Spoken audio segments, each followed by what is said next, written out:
చూడండి, ప్లేట్ చూస్తే చాలా బాగుంది కదా.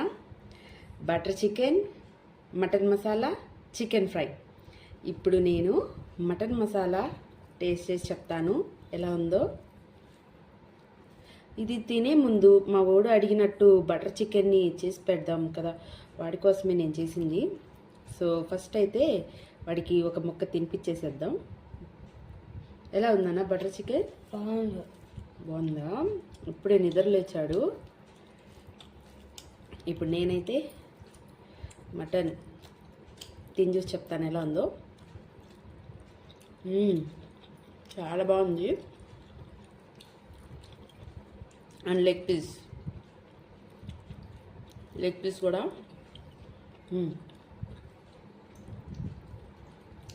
కాలుతుంది. ఎలా ఉంది? సో మీరు కూడా ట్రై చేయండి, ఎంజాయ్ చేయండి.